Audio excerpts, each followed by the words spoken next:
The challenge is an industrial challenge almost, right? The U.S. needs enough bullets to give the Ukrainians and enough bullets to give the Israelis. It's not a one-for-one trade-off.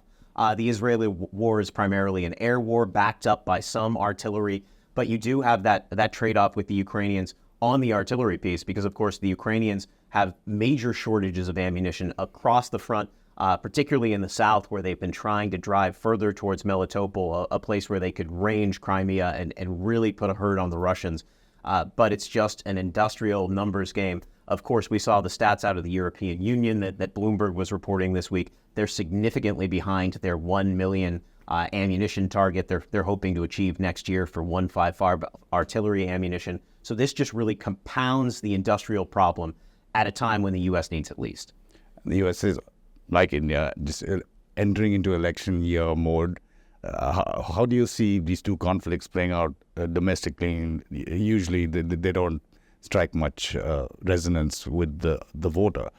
And do you see any danger of, not Ukraine falling off the map, but being lowered in the positioning because of what America has to do for Israel? We've already seen it happen. I mean, I was in Brussels just a couple of weeks ago talking to officials at NATO, different country delegations, and you saw the moment where the TVs flipped from covering Ukraine to covering Israel. I mean, this was a 180 shift, basically, that was going on in that headquarters. And everyone's really trying to wrap their head around, too. You've built these suites of sophisticated technology. You've built these surveillance systems. The Israelis had walls that were going 10 feet into the ground. That Hamas was able to send paragliders over and drive trucks through. And so it's just raising a lot of questions in the West about, is this high-tech approach to warfare actually going to work when dollars come to donuts? Or are you going to be in a shooting war in the future, or planning for a shooting war in the future, where the old technology is really going to matter far more? So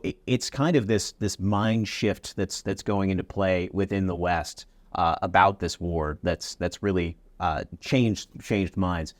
In terms of the election season, we've already seen the President Biden kind of try and push this argument that the industrial problem could actually be a benefit for the jobs market in America, right? And the classic line about U.S. elections is it's the economy, stupid. People are going to vote on whether they have more money in their pocket this year than they did 4 years ago.